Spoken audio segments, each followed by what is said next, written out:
Good evening, everybody, and welcome to round 3 of the GPVWC Formula Challenge series here tonight at Istanbul. I'm David Carter. Alongside me, we have got Yousuf in the box, known as Milky Cereal as well, for the first time.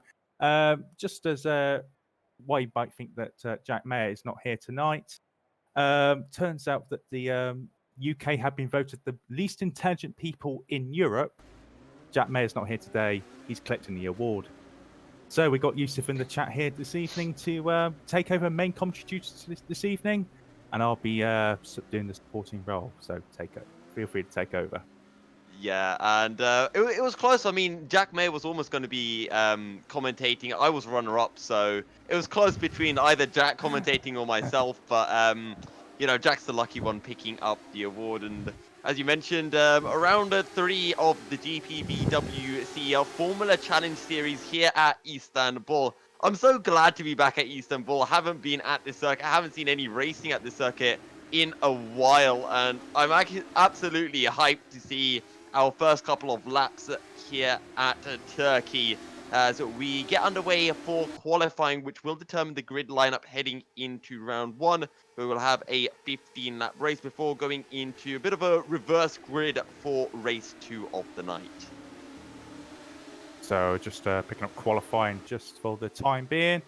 Just running down some championship standings. Obviously, if you're watching this for the first time, welcome everybody. I hope you are all going to be enjoying yourselves. Just give a bit of a recap. Sven de Vries, who's in the obviously racing here today, he has won the 3 of the first 4 rounds of the championship, leading the standings by a comfortable margin at the top. Martin Hemmingsen as well. He took race 1 last month in Bahrain. Looking very, very good. 3rd in the championship. Rob Hoekstra, P2 in the championship. But we have got actually as well today the return of the king. The champion, Jonathan Holmes, is racing here this evening for Nova Simracing. Obviously, the Formula Challenge champion from last season. Great to have him back, actually, not only in Formula Challenge, but in GPVWC in general, because obviously we was looking forward to seeing him in the career ladder in some capacity. Couldn't do that because he's got other commitments with rallying and other stuff going on in his personal life. But it's just great to see him back on the circuit here in GPVWC. Of course, he won here as well last year in race 1. So very, very familiar surroundings and track he knows very, very well. Feeling really good about tonight. Yeah, and you mentioned Jonathan Holmes. He won that last year. Sven de Vries kind of running away with the championship. And let's see if Jonathan Holmes can put a little bit of a chink in Sven's armor. And Jonathan Holmes, he's currently on a hot lap right now, making his way down the hill into 5 and 6. Bit of a moment with the rear end, but it's all nice and good. He keeps it steady, back on the power now on the short run before he makes his way down into turn 7. Down the gears into a 3rd and back on the power. Back end's nice and stable on the exit there as we make our way into the long sweeping turn 8. He holds it flat. Will we hear any lift? No, none at all. Jonathan Holmes keeps the pedal to the metal on the exit and now makes his way down into the first of the chicanes into 9 and 10. Nice and late, about 70 meters. Down into 3rd, back on the power. And it's been all nice and clean so far, David.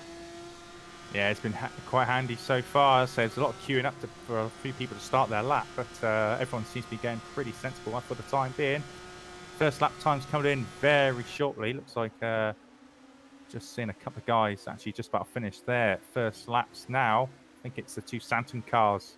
Yeah, you're going to be keep an eye for Martin Hemmingsen in the Neptune sim racing car. He was fastest in practice. Let's see what he can do as the time's coming in thick and fast. Daniel Hurlock currently at the top. Jonathan Holmes will go 3rd behind Omari Watson as Elias Fernandez goes 3rd. And there's Martin Hemmingsen. He takes up the provisional pole of the night.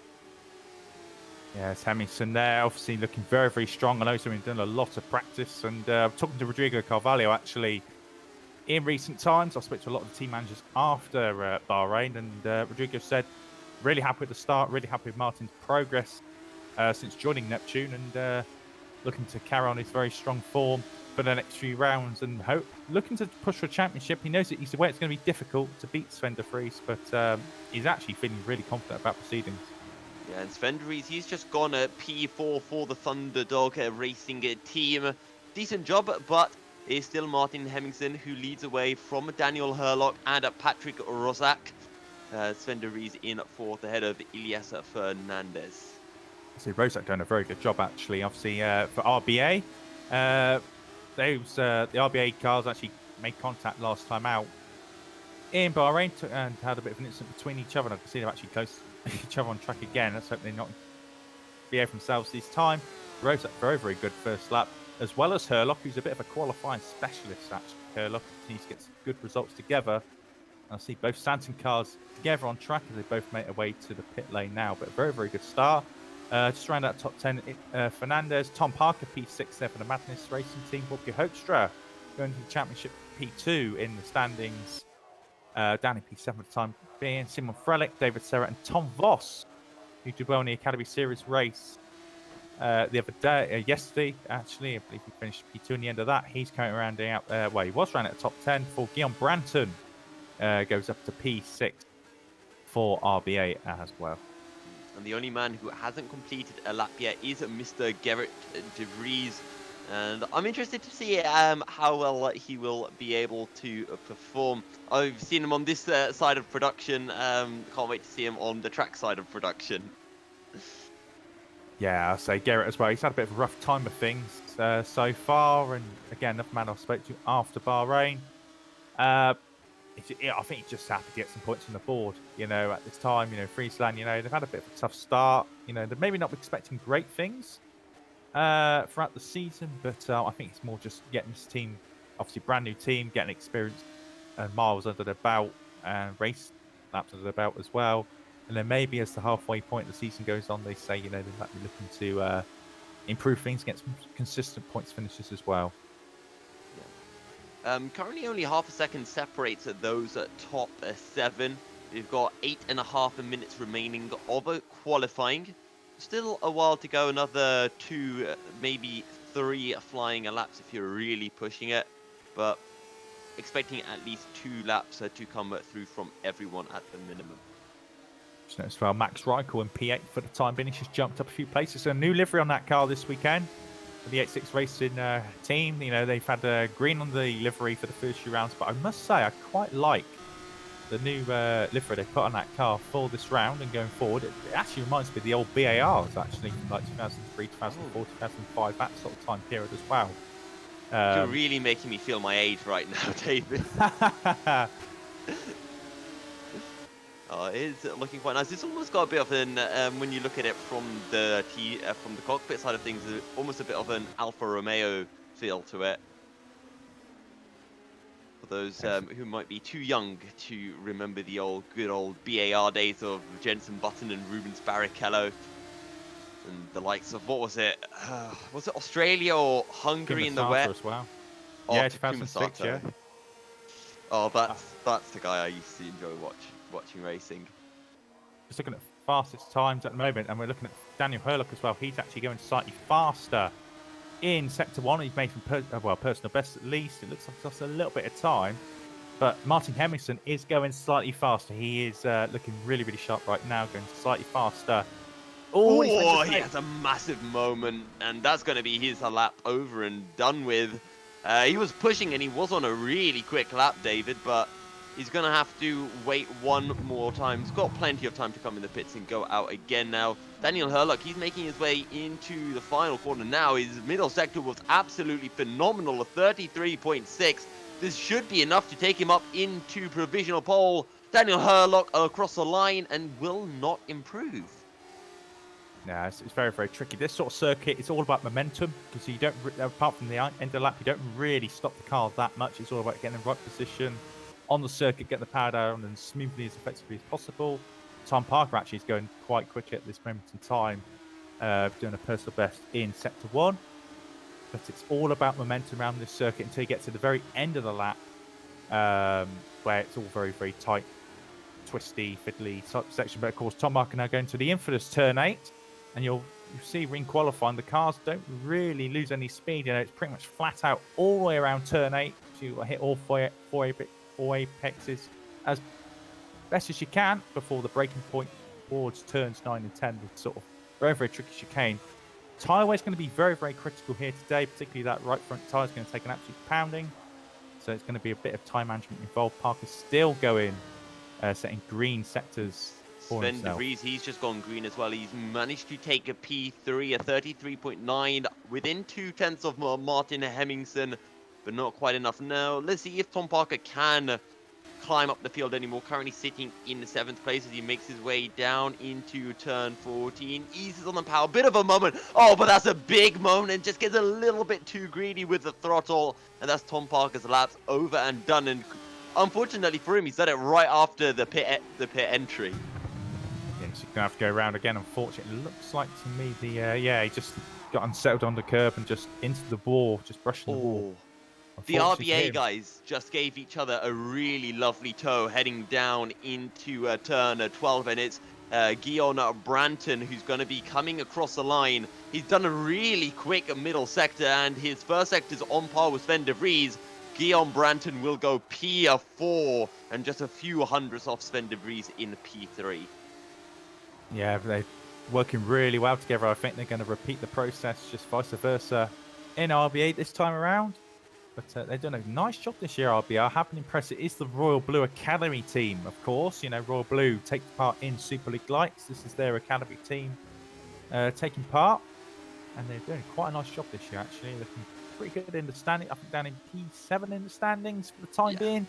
But doing a nice job. I think they've got a lot of potential going forward. Obviously, after this round, of course, we go to Baku, which I know not everyone's going to be looking forward to.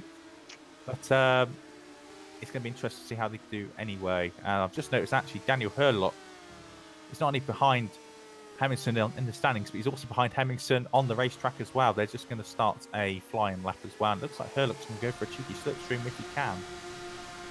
Yeah, and I'm just keeping an eye on Patrick Rozak as well. His sector 1 time was a little bit slower than Guillaume's, but he's going to get a lovely slipstream on the back straight. And he's matching Guillaume's pace and might be able to pip him to P4 potentially. It's a lovely slipstream, and it's actually great to see teams working together like this just to eke out that extra 1/10 or 2 every lap, which could just give those vital points in the Drivers' or Constructors' Championship. As Patrick Rozak makes his way through the final corner, runs a bit wide. Hopefully that won't invalidate his time. 25.2 is the final sector, 34.0. I believe he does improve, but not by enough to take P4. So just over 3 minutes of the session to go. So now people will be preparing for their final runs of this session as well. Just running through the top 10. Hemmingsen, who's actually going faster as well. He's setting in personal bests. From Daniel Hurlock, again, still in P2 for now. Sven de Vries, Guillaume Branton, and Rozak, so the 2 teammates 4th and 5th at RBA. Elias Fernandez, who's had a great start to the season. He's probably been better than what a few people thought he'd do. P6 for them. Bobby Hoekstra, P7, Max Reichel in P8, Tom Parker down in P9, and Paul Augustin, who has been improving this week. I've heard reports that, you know, he's feeling a lot more comfortable and confident around Istanbul. But of course, I have to take a 25 place grid penalty as well. So whatever happens here, he's going to go basically right down to the back of the grid unless he gets really high up the order. And then Simon Frelich as well. From Thomas Harvey, P12, Tom Voss, P13, David Serra, P14, and Dan Hurt, P15. Jonathan Holmes, all the way down in 16th place for Nova as well. That's not what we were expecting. No, not what we were expecting from the current Formula Challenge champion. And, well, let's see if he can pick up the pace. Might need a bit of time to get back into the swing of things. I think you were mentioning something about, you know, struggling for time due to rallying. So just might need to get used to the game a little bit. Martin Hemmingsen, he put in an absolutely incredible Sector 1, but he backed out in Sector 2, which is why he has not improved. I'm just trying to see looking quick as well, in P7 as well. He's just going down the back straight. Now, he might get a little bit of a tow from Pignataro. No, pulls out the way, but Hoekstra's still looking pretty decent on this lap.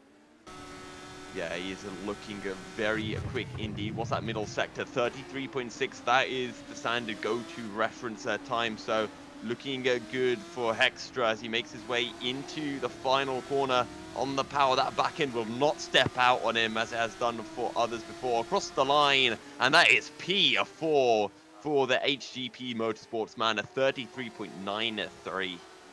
So it's important as well that he keeps close to Sven de Vries on the grid, because obviously He's closest challenger so far to De Vries. So for the likes of Hemmingson, for the likes of Hoekstra, it's going to be key for them to stay close to Sven De Vries. But of course, Sven De Vries now on a lap and looking very, very good. Challenge Hemmingson for this is an insane. Oh, he's got a car in the way on the apex into the final chicane. That's going to cost Sven, and he's not going to be a happy bunny about that at all. The back end squirming as he makes his way through turn 14. Sven De Vries, how much has that costed him? Is going to be close. 25-4 in the final sector. Sven De Vries, that was at least P2. 33.49 in the middle sector. That is incredibly quick. It's not good. Keep an eye on the mirrors there from, I believe that was Filippo Corneo getting in the way there of De Vries. Obviously, he was going to start a lap, but that might be something reported to the stewards because I think Sven De Vries was looking good for pole. But then again, Sven De Vries on another very quick lap. Well, he just made a mistake coming out that corner there as well. It looks like he's going to, he's lost a lot of time and might actually pull in at the end of this lap, potentially. Yeah, 35-3 first sector. I think he's going to back out of this one. Who else is on a lap? Actually, Max Reichel, he's on a decent lap. 35-1 in sector 1. He makes his way down into 9 and 10. A little bit of sliding, but it's all okay for now. And let's just see what that middle sector delta is going to be looking like. 33-7, so he's only about a tenth off the likes of Hemmingson and Daniel Herlock at the front of the pack. So this might be enough to pick up a top of 5 for the 8-6 E-Racing driver. He makes his way down into 12 and 13. Easy on the power. Don't lose that back end. Get a nice late apex and slap on that throttle on the exit. Now the short run to the finish line. What's it going to be? Max Reichel goes at P6 with a 34 dead.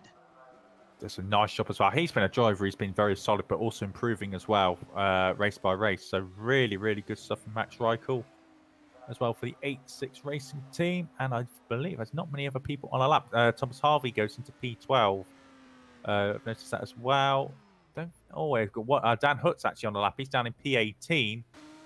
And it looks like he's going to improve by a tiny little bit, so I might jump up a couple of places. There he goes, into 15, ahead of Tom Voss. Wow, but Jonathan was down in P19 for Nova, the reigning champion. Not looking good for Nova for the time being. I'm just running down the rest of the field. Liam Rance, P20, Picantaro, 21st. Rabodi, 22nd. Luca Flas, 23rd. Jonas Faros, 24th. Witowski having his debut after winning the Academy Series race. Congratulations for him, actually. Forgot to mention at the start of the broadcast. He's 25th place, and he's actually racing for Madness Racing as well. Garrett Free, 26th. Mike Bell, 27th. Bolko, 28th. Peter Jones in 29th. Egan Fairclough, P30. And Duran Smishik, again, a standing driver for Rookie Monsters at the back of the... Yeah. It's not been a good day in the office for the Downforce Scale Electrics team. They're currently sitting 10th in the championship, and as you mentioned, they're currently down in 27th and 30th place. So they're going to be wanting to pick up the pace come, well, race 1 at the very least. And, yeah, they've had a bit of a shocker this year so far. I mean, Mike Bow actually did a great job in Australia, but apart from that, they've had a pretty shocking... Them and Rookie Monsters have had a pretty shocking time of things so far this year. So they're looking to turn their fortunes, but they've not helped themselves. RBA Racing and Santon Motorsports have had a fantastic day in the office. 5th and 7th for RBA, with Santon getting 2nd and 9th place. And Santon, they're down in 8th place in the standing, so they could really jump up the order here. Yeah, and Herlock as well. Yeah, they had rough luck in Australia, and also they didn't have the best of times in Bahrain as well. But they've picked up some points here and there. But a great opportunity for them guys now to pick up some very, very good finishes. Obviously, the only thing, particularly for Herlock, is just to avoid that, seem to have this curse of just having bad luck at the wrong time. Really, because he's always been qualifying really high in recent times. He's just gets involved in incidents, whether it's his fault or not.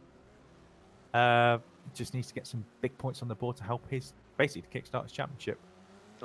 10 minutes of warm-up practice before we are able to get underway with race 1.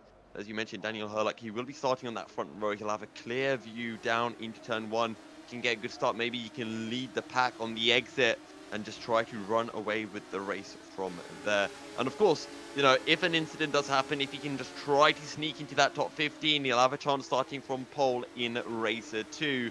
And, well, with the likes of Martin Hemmingsen, Sven de Vries, you'd expect to be starting further down the orders. We'd expect them to be at the sharp end of race 1. It might be a fantastic opportunity for Daniel to take his first win of the season. Can do, but I say Hemmingsen's a tough nut to crack, and he's been working really hard this year as well. Since he came in last round, I mean, he had a very, very good Bahrain. He got 45 points there. You know, he's looking very strong, and he's probably the man I would probably predict to get closest to Sven at the end of the season, if he decides to do the full season, of course.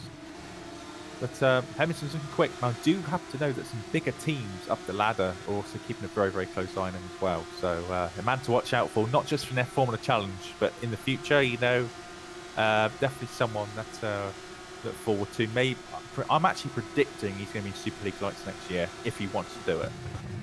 All right, so, you know, we've got 8 minutes of warm-up left. I want to know your predictions, David. Race 1, what is that podium going to be looking like?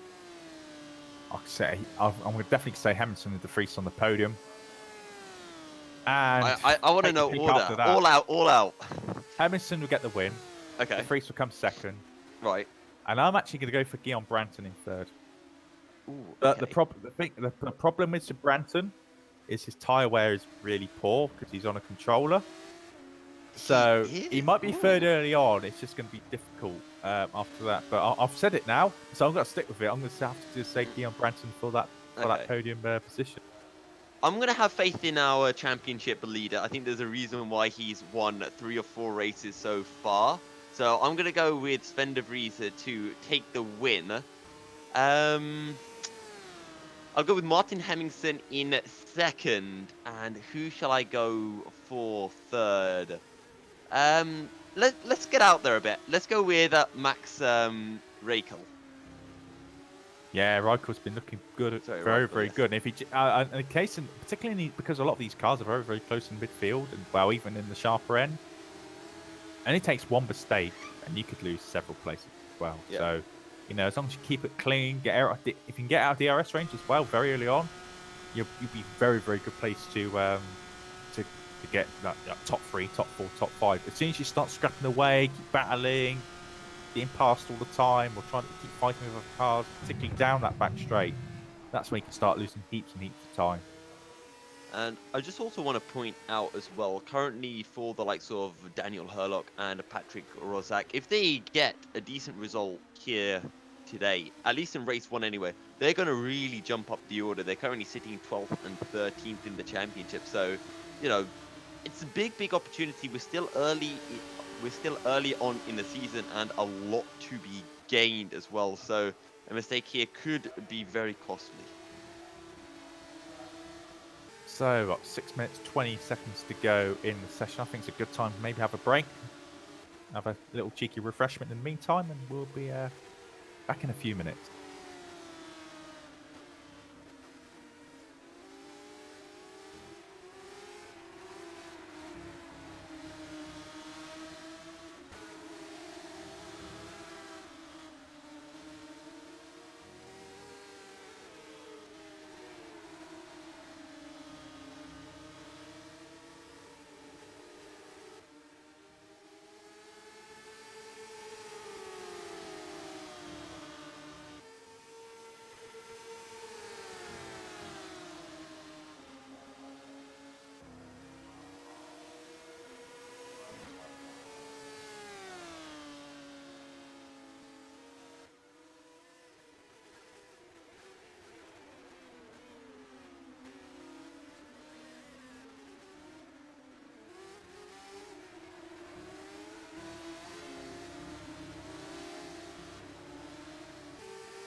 Welcome back, ladies and gentlemen, as we get ready for round 3, race 1 of the GPVWC Formula Challenger Series. And it is Martin Hemmingsen who will be lining up on a pole. And I believe it's Daniel Hurlock in a second ahead of Mr. Sven de Vries, if I'm not mistaken, David. We will be checking out the grid in a few minutes' time because obviously a few people have been carrying over penalties from the last couple of events or so.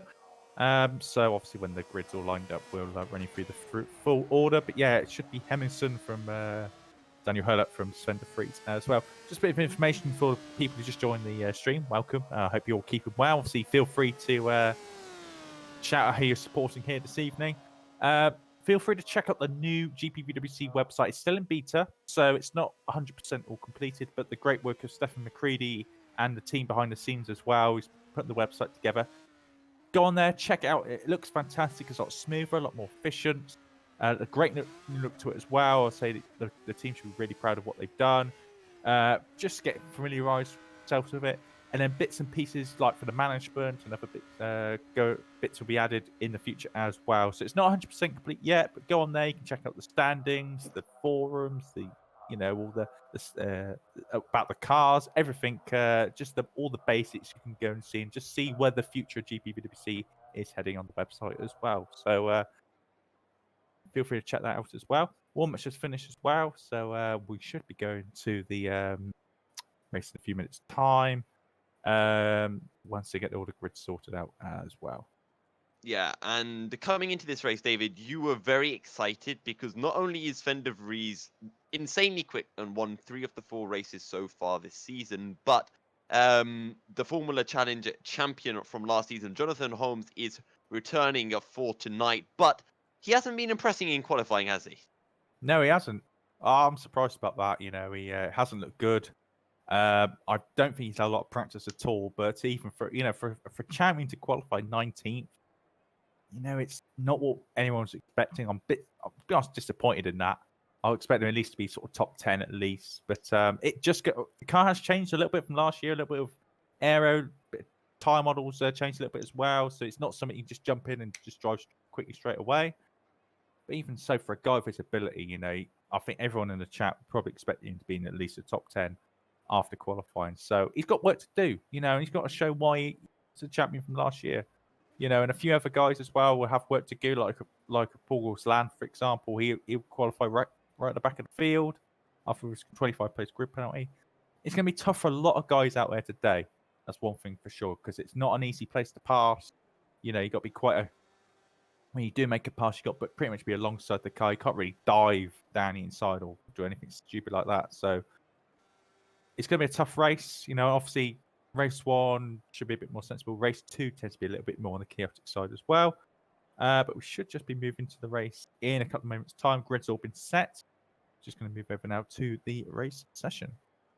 Yeah, we should be indeed. 15 laps is race 1, and then we go into race 2 after a bit of a reverse grid. Could be anywhere between 10th and 15th. So maybe a chance for Jonathan Holmes if he can get a little bit lucky with his finishing spot in race 1. Could be in prime position in race 2 to get back to winning ways here in the Formula Challenger Series. And as you mentioned as well, Istanbul, it's hard to overtake, but you can get some absolutely fantastic racing. We remember back to, what was it, 2010, the 2 Red Bulls, Webber and Vettel, colliding on the straight, heading down into turn 12. And then a few laps later, almost the same thing happening between Button and Hamilton in the McLarens. That's definitely 10 years ago now. That's going back. It don't seem that long ago, but that is definitely a memorable day. It's something that sticks in my mind for a long, long time. But also, if you remember from last year, Jonathan Holmes and Sandeep Singh scrapping away for the whole race and then fighting out side by side, wheel to wheel in the final few corners before Holmes did take the victory in race 1. James Penske was the man who took race 2 honours as well for the Go team's only win in the career ladder. And sadly, they're not in GPVWC this year, but they had a good stab at it. They did quite well in circumstances. And take a race victory even in this series is no mean feat. You've got to be working hard and putting in the effort behind the scenes as well to be anywhere near the front of this grid. Yeah. And it looks like we are ready to get underway for the formation lap. So let's run you guys through the grid order. It is Martin Hemmingsen who lines up on pole. He currently sits third in the championship on 45 points. And on the front row alongside him is Mr. Daniel Herlock. Sven de Vries, your championship leader, lines up in third ahead of Wopke Hextra in fourth.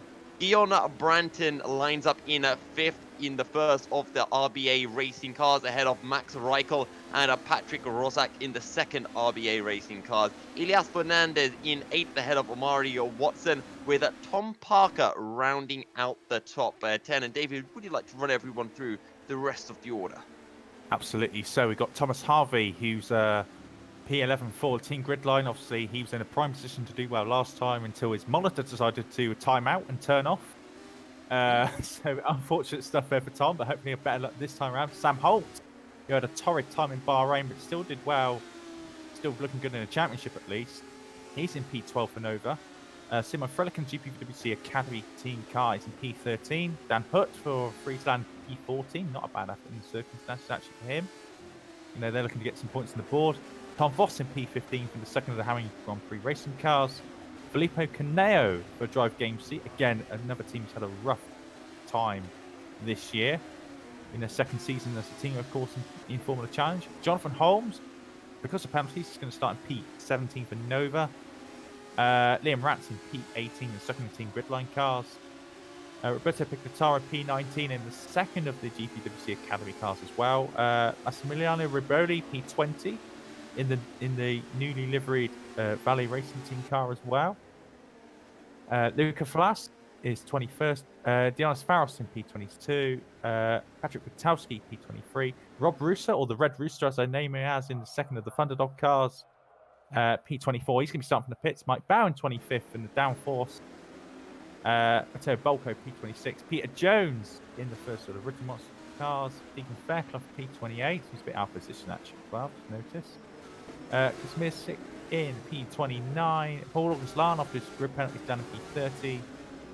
Garrett Freeth 31st. And David Serra obviously taking the back of a grid penalty as well after his shenanigans from last year. He's been rounding out the back of this grid as well. Yeah, and all the cars are lined up. It looks like we are ready to get racing. Thunderdog lead the Constructors' Championship is almost a one-man team of Sven de Vries leading the way ahead of Nova Sim Racing, but it is a 5 red lights, and it's time to go racing here at Turkey. It looks like it's a great start from a third, and that is going to be Sven de Vries, who has a little look down the inside. Daniel Herlock will be able to hold the position, but someone's gone sideways. That's Hextra, he's off, and that is absolutely horrible for him. The RBA racing cars have had a phenomenal start. They are up into 4th and 5th, but Sven de Vries, he's having a look down into turn 7. He almost makes it work, but he's going to have to back off 4 now as we make our way into turn 8. It's still Martin Hemmingsen who leads. Sven de Vries is in second ahead of Daniel Herlock, but then nose to tail as we make our way down into the right hand of turn 7 now, pardon me. And it is Guillaume Branton in 4th ahead of Patrick Rosak. Max Reichel in 6th, Elias Fernandez 7th, Tom Parker, Omari Watson, and Sam Holt completing the top 10. And take a look at Fernandez. He's all over the back of Reichel on the exit of turn 8. Contact at the back of the field. Oh, they're flying. They're absolutely, Mike Bell's flying. He's doing somersaults around turn 8. He's landed on his wheels, luckily, but he's got a very, very bad... Oh, Fernandez goes in too deep. He loses the back end off the circuit. There's no grip there for him at all. And Omari Watson, he's getting a good exit now. And he's on the back, he's on the back of Elias Fernandez, so I'm not quite sure who went spinning there. Sven de Vries, he's still in second. You can see them in the corner of your shot as a bit of defending coming in from Omari Watson behind, but he's going to hold on to 8th place. There's a massive cluster of cars. One of them is a Thomas Harvey, who's being forced to defend from Felipe Caneo as we start lap 2 of 15. Tom Parker as well had a spin in sector 3 as well. He's gone from 7th all the way down towards the back of the field as well. It was unassisted. He did it all by himself after braking too late and losing it at the fast chicane as well. So disaster there for very, very experienced Tom Parker. Has contact the back of the field. Parker's an incident again with Peter Jones. Peter Jones in the Rookie Monsters car getting an incident once again. You know, he got involved in incidents in Bahrain as well. And it looks like this time around, it looks like an unfortunate incident this time around. It looks like Parker dived down the inside of one of the Istanbul racing cars, and he actually collected was too fast into the corner, into one Rookie Monster car, and then the second one hit into Parker's car as well. So both Rookie Monster cars affected it in that instance as well. Both got damage. Mike Bell's in the pits, Garrett DeFries in the pits. Chris Mearschik has got no front wing either, so a chaotic start. But obviously the likes of Wopke Hoekstra, terrible news for him, and a real big blow in his championship challenge to try and close that gap down to Sven DeFries. And in case anyone was wondering where our ex-champion Jonathan Holmes is, he's in 16th place. He's on the back of Dionys Faros in the battle for 15th place. He's a little bit behind the Valet Esports man, but not out of a chance for that P15. And this battle kind of leads all the way up to Sam Holt, who's kind of the cork in the bottle at the moment. And then you've got the two-way battle between Max Reichel and Omari Watson for 7th place. Yeah, really good start as well for the guys at the front of the field. And Herlock actually keeping touch with the two rocket ships up front, Hemmingson and Sven DeFries as well. Branton doing a nice job behind Patrick Rosak, to say least as well. Thomas Harvey, clean start. P10 Caneo's actually jumped quite a few places as well. He's up to P11 for Drive Game Seat. That's been some much needed points for that team. But everyone further back seems to be getting seems to have calmed down a little bit, but it looks like the Chris Mearschik's now in the pits for Ricky Monster getting another front wing on that car.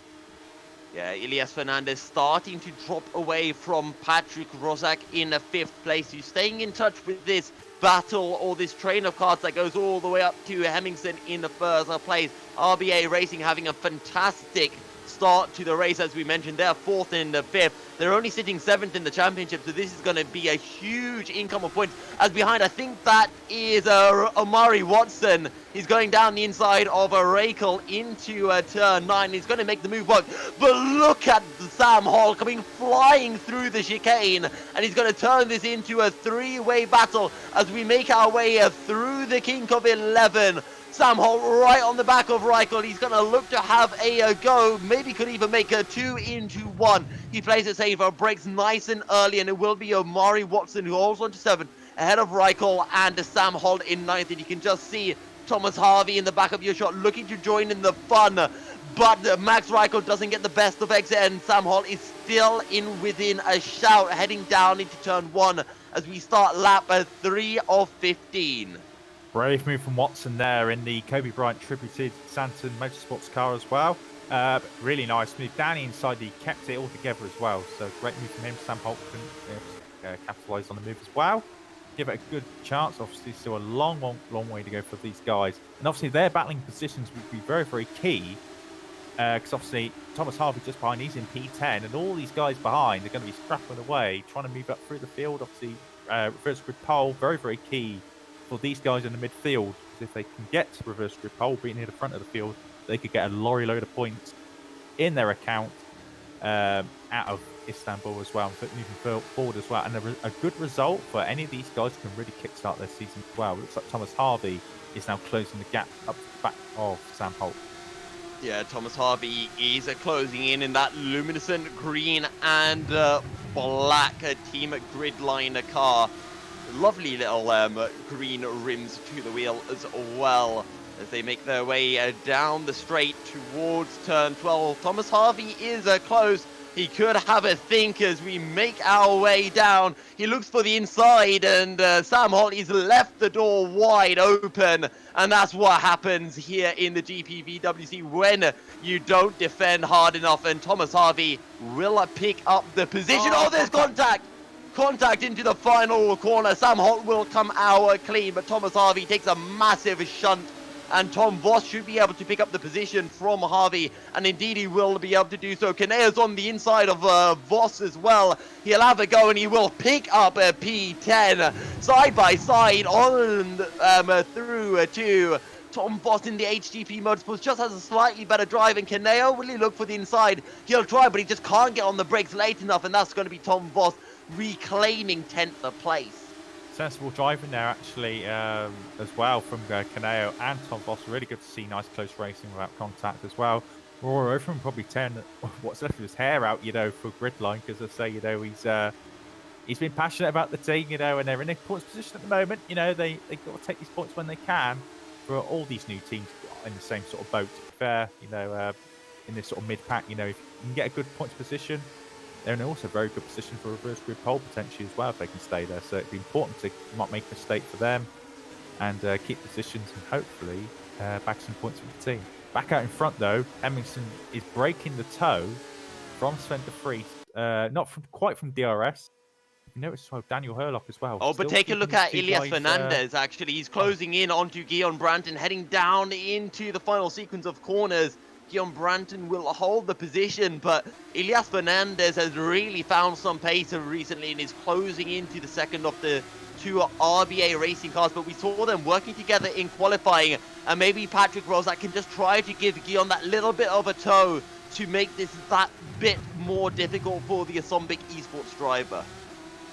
Yes, and again, Fernandez as well. But it's a dark horse, you know. Asambic, again, new team to GPVWC, like a lot of these teams are. But I'd say Fernandez sort of coming through the back door almost regarding his results. You know, he's been very solid, very consistent, and looking very good here for another strong points finish as well. For Asambic, you know, the likes of Alejandro Elamarado as well is also part of the team manager. Delighted with the first couple of rounds that they've had. So, I'd say looking to carry on that great momentum from the start.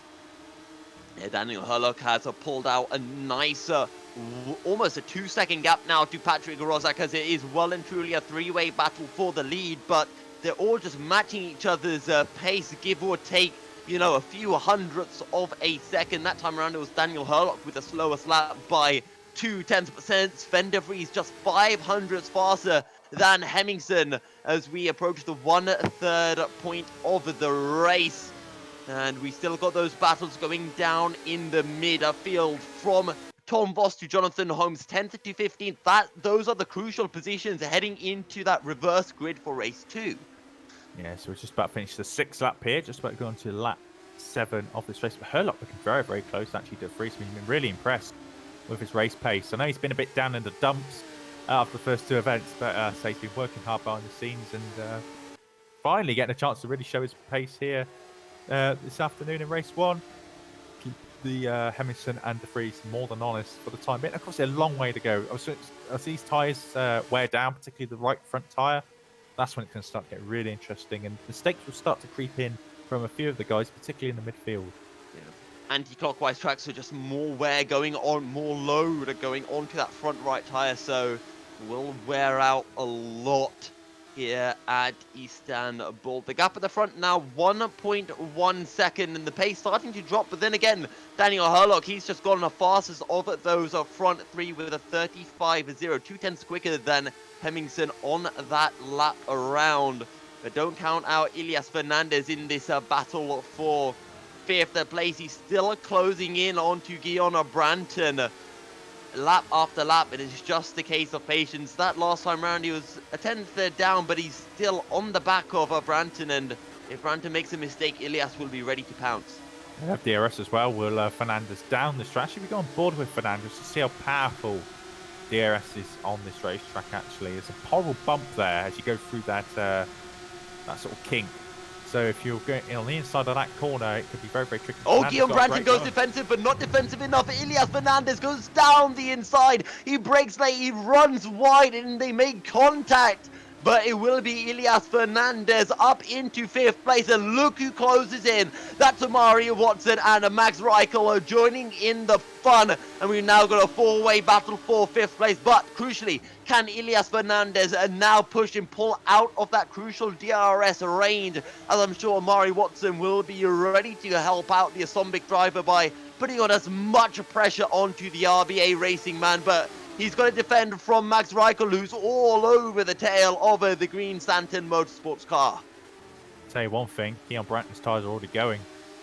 I really do. I think they're getting too hot, and I think Amari Watson and Max Reichel will be very, very next. Give it a lap or two, but I think particularly down this back straight, I think they're going to have a great opportunity to pass, because you now watch the corner speeds of Fernandez going through this corner. He's going to get on the power early. You see Branton's tyres smoking going out of turn 7 there.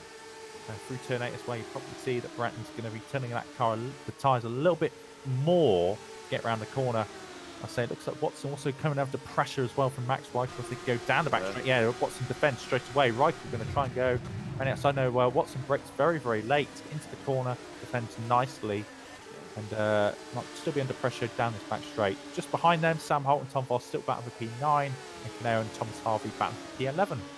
I just want to keep your eyes peeled as well in the battle for second place. We'll take a look to that in a second because Max Reichel, he's having a look at Omari Watson heading down into turn 12. If you look for the outside, but Omari Watson once again super late on the brakes and will hold on to P7 for now. But Daniel Hurlock has been closing in every lap onto Sven de Vries, and there's only 3/10 separating the pair of them as they start lap 8 of 15, the halfway point. The green Santon Motorsports car closing into the Thunderdog car of Sven de Vries, your championship leader, who, I mean, it's weird, isn't it, when we say he's not having the best of races, even though he's in second place. I think he's doing the job he needs to do, though. True. I mean, long term, Hemmingson's going to be the challenge. So Hemmingson can't win for Sven de Vries' sake. He can't win too many races, but it's always better. I mean, finishing second in the race is a damn sight better than maybe having a really scruffy race. You know, lap 1 and lap 2 are the key moments of the race because, particularly in reverse grid, anything can happen. So these race ones, you'll probably tend to find. Felipe Caneo's had a spin. He's dropping down the order. That actually promotes Jonathan Holmes up into 14th place. He's a few seconds down of Dionys Faros, so I don't think he's going to be able to challenge for P13, but he is right within that 10 to 15 range, so maybe we're going to be seeing our championship winner from last year starting on pole in race 2. And Caneo was, he actually lost it on the inside curve of turn 4, going around the right hand, and actually fishtailed the car into the grid line car. Then it looks like Sam Holt. Take a look at Omari Watson. He's right on the back of Guillaume Branton, heading down into turn 12. Side by side between the two of them, but Guillaume Branton just later onto the brakes, and he holds onto the position for now. But Elias Fernandez is well and truly gone, and Guillaume Branton will have a no DRS defense. He's got to do this the hard way. He's got to do this the old-fashioned way as we start lap 9 of 15. Yeah, I think Branton now can really seem struggling go through turn 1 there, for example, as well. But look at Reichel. He's got a fantastic exit through 2, and he's all over the back of the Santon Motorsports car. He could have a little think into 3, but it's just so hard to find a dive into turn 3 here at Turkey, and he's just going to have to follow for now, but you can almost sense the impatience coming from the 8.6 E-Racing car. He's really done a strong race as well. You know, he's been sensible. You know, he's been right place, right time, moving up a few places. Not only in this race, but in the previous races as well. He seems to be a very, very sensible driver. So he'll get better and better, I feel, as the season goes on. But obviously, you've got Sam Holt and Tom Voss now closing in on those two, and then the two gridline cars just a bit behind him as well. Back up front, Hemmingsen's just putting his foot down. 1.8 seconds of gap between himself and de Vries. And Hurlock just keeping the DRS range. It wasn't a good last lap from Hurlock, a 35.7. 4/10 slower than Sven de Vries in second place, and those front three are starting to spread out. Patrick Rozak in 4th, he's in no man's land, and Elias Fernandez, he's also joining that as Omari Watson. He has a look to the outside, heading down into turn 12, but once again, he's not going to be able to make it work. And David, how does Omari Watson go about trying to find a way past the RBA racing car? It'll be time, literally time. But there's one thing I want to keep an eye on. P17, this battle at the back of the field. Fairclough leads it, and there's 5, 6, 7. Oh my God, what a crash! And it's a flying car there. That's the Summit car there. I think it's David Serra. But this battle in this mid-pack, I think it deserves for us to keep an eye on this for the time being. As I said, I'll keep up right front and field, but this is going to be a fantastic scrap. Yeah, it's going to be absolutely nutty, as that is Mr. Paul Augustin going completely sideways through turn 1, carrying way too much speed as a GPVWC Academy car sweeps past. This side by side, I can barely even tell who's who, as Paul Augustin next to the blue car of, who is that actually? Felipe Caneo in the red Felipe Caneo seat racing car, and it's Pignataro. I know he's got a bit of a fan club in the chat. He's up to P19 now, behind Wupke Hoekstra, who's recovering after the spin at the start of the race. So this is carnage. Let's face it. I mean, this is no points involved in this battle as well. This is P17. Oh, look at Fairclub smoking that right front tire as well. That's going to be screaming. However, let's drag our attention back to the battle for P5. Omari Watson. Is it third time the charm as they make their way down into turn 12? He's done it before the breaking point. Omari Watson up into 5th place. Guillaume Branton, does he have any form of answer? I don't think he does. Omari Watson, patience pays off. And the Santen Motorsports man is up into 5th place. Great job. As I say, patience was key there. You know, his time was always going to come at some point. He's made his move. He's made it work. And now look at that, already gapping down this pit straight as well. Max Reichelt is going to be not going to be but when he's going to pass Guillaume as well. Guillaume's been impressive. You know, he's been basically hot lapping a lot, which when you're on a pad or a controller, it's very difficult to get a race stint out of these sorts of tyres. 2.5 factor 2. So you're going to have some very, very good one-lap pace, but as the race drags on, it's just going to, unfortunately for him, just going to get slower and slower. So not only Max Reichelt to watch out for, but also the two guys behind, Sam Holt and Tom Voss as well. They're going to be sniffing the RBA car as well in a few laps' time. I'm sure they will indeed. I think our battle back for P20 is still kind of going just that little bit crazy with Deegan Fairclough leading Filippo Caneo, Paul Augustin, and Massimilio Riboli as air positions are changing. Deegan Fairclough on the inside, not going to be up to all the position as Lan takes P20. And sorry, that's the Caneo who takes P20. Lan up into just behind. Yeah, so Caneo 19. Oh, spinner at the back there. There's some bit cars around. That's David Serra. I think he made contact with Fairclough, who lost the back end temporarily through turn 8. So that's not good news for him at all. Yeah. Also, Max Reichelt, he's battling with Guillaume Branton. They were side by side through turn 13, and Branton will be able to hold on to P6 for now as we start lap 12 of 15. 4 laps remaining. Is there anything Reichelt can do? He's seen Omari Watson past Guillaume Branton, so he knows what needs to be done. And can he rinse and repeat and find a way past the RBA racing car? So it's 3 laps to go here for the time in. Hemmingson leads by 2.6 seconds. Sender Fries just ahead of Watson. And again, Watson's still in that DRS range. So Hurt be proud of that to Fries. As I said earlier, doing the job he needs to do. You know, he's back these points. They'll pay off at the end of the season. Rozak in a very quiet P4, but done a nice job as well. You know, he's gapped out well ahead of Murray Watson. And it's back for 6th place. Branton's now holding up a train of cars. Yeah, Holt and Voss have closed in. They have, you know, and I think the likes of Fernandez and Harvey as well might be sniffing a potential 6-car train here. But Watson's just clearing up the road. But look at this already. Branton trying to hold the middle of the road. Reichelt, if he's smart, he'll just hold up the DRS down the back straight. Yeah, but he has to be careful because the longer he waits, there is the chance that Sam Holt will find a way through for Nova Sim Racing. The number 70 car of Sam Holt. He's lining up Max Reichelt onto the back straight, but Reichelt has DRS himself. Is going to be really close heading down into 12. Reichelt looks for the inside. He's going to go for the inside, and Guillaume Branton does not hold it around the outside this time. But take a look at Sam Holt. He tries to hold it on the outside through 13. Won't be able to make it work. Branton's down into a P8. Tom Voss is in P9. He's alongside the RBA racing car, who's just falling through the order in these final laps. Tom Voss down the inside and up into 8th place. Guillaume Branton now down into 10th. And it is Ilias Fernandez who will be the next man looking to find a way through the RBA racing car. But Max Reichelt and Sam Holt, they might be having a bit of a battle themselves in these closing moments of the race.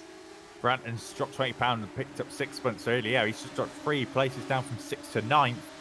And looks like that Fernandez is, again, going to be another man who's targeting passing. Branton here, Harvey as well, closing up all the time. So, but Fernandez down in P10 for the time being. He's made a mistake somewhere, actually, on this. He's dropped down a few places. Back up front, though, Hemmingson's just pulling away. The gap up to over 3 seconds. And Herlock, closed in on De Vries as well here. It's only half a second separating them. 2 battles, the one for 2nd place, and then this battle that goes all the way up to 7th. Sam Holt leading Tom Voss, Guillaume Branton, Ilias Fernandez, and Thomas Harvey in P11. completes the battle. And Peter Jones has retired as. I think Peter Jones has also retired with ran out of fuel. Peter Jones has run out of fuel for rookie monsters there somehow. So that's very just early not on doing as well. research. Yeah, just not doing your research. Not doing race stints. Yeah, that's pretty poor there from the rookie monster driver. But anyway, we're into our last lap anyway now, and Hemmingson looking clear out in front. Battle for P2 slicing up a little bit. It is indeed. 7/10 separate the two of them. Daniel Hurlock, he's a little bit quicker, but is only by 800ths on that last lap. So just, you know, a hair's width separating these two at the front. And I'm sure we're going to be seeing a fantastic battle between them in Racer 2 as well. Just seeing if there's anything happening down behind. Ilias Fernandez very close to Guillaume Branton on this final lap of the race. You can see it as well, Tom Voss on the back of Sam Holt, and anything can happen here in the final moments. Also, shout out Jonathan Holmes. He's climbed up to P13, so he's had a good second half of the race as well. Yeah, and I think Holmes actually got held up actually a few laps ago as well, so he's done a good job. But back at the front of the field, I think you give Martin Hemmingson his due. He has been superb once again in race one. He dominated race one in Bahrain. He's doing the same job here today. Yeah, Martin Hemmingson, an absolutely flawless race. He took pole and he has led every lap of the race. A perfect drive for the Neptune Sim Racing car, who will take his first win of the season. It will be Sven de Vries who takes second ahead of Daniel Hurlock. Next up is going to be Patrick Rozak for the RBA Racing team. Amari Watson will take a P5, a further 5 seconds behind. And then you've got this massive gaggle of cars. Sam Holt ahead of Tom Voss. Ilias Fernandez found a way through on Guillaume Branton at the end, who takes 10th. Thomas Harvey takes 11th from Liam Morantz ahead of Jonathan Holmes, Dionys Faros, Patrick Witowski, Simon Frelich, and Warburg Hextra. So Witowski and Frelich in the final few corners. It's literally a repeat of Holmes and Sandeep Singh last year as well for the final few corners. That was superb stuff. Look, and just Witowski, the academy winner from yesterday, coming out of that. So he actually finishes his first race with a point. And now wins this year. It's 3-2 between Sven de Vries and Martin Hemmingson. Obviously, Hemmingson taking his second win of the season there from Neptune, doing a great job. I should say, just dominating the whole race. You know, I mean, it was close early on, but as soon as the halfway point was came, Hemmingson just pulled away and looked comfortable in the end. But I say Hurlock can take a lot from this as well. And Santon, that was by far and away their best points haul so far this season. Done a nice shot. Raikkonen in P6 as well. You should be proud of that. Sam Holt in 7th, kickstarting his season once again. Tom Voss in 8th as well. And I say poor old Branton. So those tyres wearing out all throughout the race. And Gridline as well, getting some solid points, 11th and 12th. Rory Rothan will be jumping up and down in the chair as well. Just looking at also the results down at the back of the field. Obviously, Peter Jones running out of fuel with 2 laps to go. Tom Parker was suspension damage. He had a really, really rough race. Parker, early stages. A man of his experience should not be doing what he did. And Dan Hutt as well, rounding out their retirement as well. But again, for a lot of people, good result. For a few people like the Hoekstras, the Paul Gaslans, for example, frustrating days in the office in race 1, but they've got race 2 to turn it around. Yeah, but a big day in the office for Santon Motorsports and RBA Racing, who will be climbing up the order, I am sure. Neptune Sim Racing jumped ahead of Nova Sim Racing as well, if I'm not mistaken. It's close, I think. Will be very tight. But I think on that note, we are heading to a break, David. Yeah, absolutely. We'll be back in a few minutes' time. See you in a bit.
Welcome back, ladies and gentlemen, as we get ready for race 2 of round 3 here at Istanbul in Turkey. Well, David, race 1 was good fun. Martin Hemmingsen took the win ahead of Sven de Vries, and it was a fantastic race. Now, heading into race 2, we have a full switcheroo.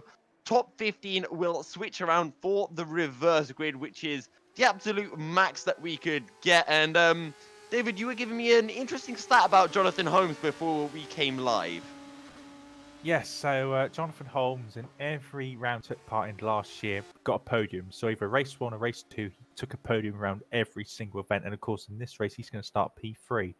So hopefully it's a run he can carry on, for his sake. Obviously he's got no pressure coming into this round, but it'd be nice if, for stats' sake, if he was to go away with a podium. But yeah, for a debut, Patrick Witkowski, it's getting a pole position on his debut in the in GPVWC, basically in a career event. So congratulations to him for his sake, and I'll just say for anyone taking part in GPV, come in to enjoy it. Once you get a moment in the 15 minutes of fame, or for some very good people, obviously get longer. Once you debut, and you get a chance to be out in front, enjoy every moment. I promise you that it is great fun, and particularly in Formula Challenge as well. You can have some great battles, everything else. It really is a pleasure, to do that. So, particularly if you're not like me, not so talented. I've had my moment in the years and years ago. I was out in front. And I was getting nosebleeds, so yeah, it's great. And if you want to be remembered and have commentators scream out your name in a high-pitched voice, lead the race, and then spin and crash your car out on the last lap, you will never be forgotten. From the lead. No. Well, let's hope they don't do that. I think I'd lose my voice if I had to commentate on that. Well, I'll be sick as a parrot as well if that was me. But, the wheel would go flying, and so would the monitor. But let's hope they all have a clean event. But I'll say race 2 for those who are watching for the first time. Normally, it's a little bit more the chaotic side because you got the faster cars coming through. People in the mid pack, they trying to get that they might be starting further forward now. They might be wanting to defend a bit more because for them it's a great chance to get some great points as well. And obviously a few people might be getting a bit sort of maybe want to give their revenge on a couple of people from the first race incidents as well. Of course. But yeah, it's exactly the same format. Yeah. Yeah. As you say that, we get a lovely loud announcement letting us know that the race is about to start. So, David, would you like to run us through that crucial top 15? Yeah, so top 15. So, leading the way on his debut for Madness Racing, Patrick Witkowski, Polish driver, doing a fantastic job in race 1 on his debut and rewarded now with reverse grid pole. He'll be joining alongside him on the grid for Valet Esports. The Honest Faros, the quick driver, again, he had this sort of result in after Australia, and was doing one in the rain until having a crash. Let's hope for his sake he can have a better experience this time around. Jonathan Holmes, 2019 Formula Challenge champion, will be starting P3. Liam Rance will be in P4 with his teammates alongside him, Thomas Harvey. Again, a great chance of grid line to get some very good points on the board. Let's hope they capitalise this time around. Guillaume Branson in P6 will run out the third row. Elias Fernandez and Tom Voss will be running out row 4. Sam Holt and Max Wright are running out row 5. Then he's starting to get to the big boys. Amari Watson in P11 with Patrick Rosak in P12. Daniel Herlock in 13. Sven de Vries, championship leader in P14 with Martin Hemmingsen, probably going to be his arch nemesis all year now in P15. And I'll let Yousuf take the rest of the grid. Yeah, Simon Frelick lines up in 16th ahead of Wopke Hextra in 17th. Roberto Pignataro in 18th ahead of Filippo Caneo in 19th. Paul August-Lan in 20th ahead of Matteo Bolco in 21st. Massimiliano Riboli in 22nd ahead of Luca Flask. Robert Russa in 24th ahead of David Serra in 25th. Deegan Fairclough in 26th with Mike Bell of Downforce Scale Electrics Racing in 27th. Garrett De Vries in 28th. He didn't have a good race 1 ahead of Duran Kosmierzik. Peter Jones in 30th ahead of Tom Parker, who ran out of fuel. So was it Peter Jones who ran out of fuel? Peter Jones ran out of fuel, Peter by Jones. 2 laps. So, yeah.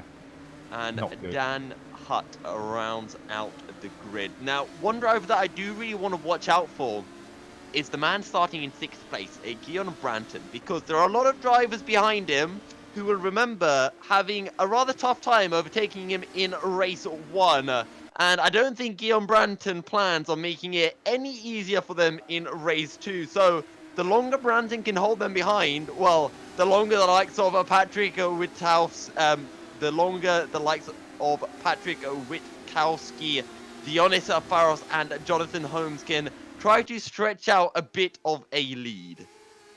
The other thing as well to bear in mind, it's only 8 degrees temperature as well, so tyre wear actually be quite high because it's quite a cold surface as well, so the car's not getting so grippy. So the tyre wear is going to be pretty high as well. So the likes of Branton, for example, he's been testing on a very, very warm... All these guys pretty much test on a very, very warm track, 29 degrees. I always thought it was the other way around. So it's very, very difficult as well. So yeah, track temperature, very going to be playing a key part here. So a bit more slidey for the tyres, wear a bit quicker. The likes of Witkowski, obviously, we don't know what to expect from him. Jonathan Holmes has been in position many times in the past. He's been doing Formula Challenge for many, many years. So experience-wise, he's got it. Does he have the pace here to capitalise and get a good result as well? And the likes of Harvey's actually in a very strange position on track. He's actually at the back of the queue, so he's going to have to weave all the way through these cars. I don't know why he's all the way back there. It's a bit strange, but he's going to end up on the grid anyway. But the likes of grid line, this is Christmas Day for him. Yeah. You know, they've had one opportunity to get a good result. Now they've got another to chance here to get a result here as well, to get a lorry load of points as well. But now they've all eventually lined up. Time for you to get these lights on. They have all lined up. Sven de Vries has won 3 races this season. Can Martin Hemmingsen even it out? He won the first race, but it's lights out and away we go. It's a good start by Patrick Witkowski, who leads the way through turn 1 ahead of Dionys Faros, with Jonathan Holmes in 3rd. Liam Rodds takes 4th. But look at Patrick Rozak. He's already climbing up through the field, up into 10th place, right behind Tom Voss, side by side with Sam Hall as they go down into turn 4. And it is Patrick Rozak who is down into 11th. Sam Hall will take 10th. Up ahead, Max Reichel up into P9. He could have a little look at Tom Voss here, but will be unable to do so. So extremely, a bit of wheel banging, but an extremely clean start. Much better than race 1 goes. So well done, guys, for getting all the way through. Now going through turn 8 for the first time in this race 2. Looks like pretty decent. Hopefully we won't see Mike Bell rolling this time, or anyone for that matter. But push wide there from Herlock, gets wide onto the grass, but recovers it. That's Hemmingsen up into 13th as well, and Omari Watson, he's had a torrid start. He's down into 15th already. What Hextra, he's down in 16th, right behind the Santon Motorsports man. Could he have a look? I'm not sure, but take a look at Hemmingsen. He's the man we need to really be watching out for. On the back of Sven de Vries as we make our way down the back straight for the first time. Sven de Vries goes for the lunge onto Sam Hall. Will he be able to pick up the position? Oh, he spins Sam Hall around, and that was probably a racing incident, I think. I'm not sure if you can take a second look at that, but Sven de Vries up into 11th, Martin Hemmingsen up into 12th. Yeah, it looks unfortunate stuff for Sam Hall. It looked like he stuck his nose in and got bitten as a result. But Witkowski on his deck still leads here ahead of Faros. And Liam Wright's actually in a very good start into P3. And Harvey and Voss, they're side by side actually right now. I think I had contact behind one of the cars. Yes, I did. Peter Jones is off again. He's got no front wing. And Rob Russa is also off his line. It looks like Rob Russa's lost it out of turn. Here we go. So Peter Jones runs wide, gets a tank slapper, and Rob Russa's, well, just runs to the back ring, plain and simple. And also brought contact with Fries and Garrett de Vries as well. So Garrett de Vries.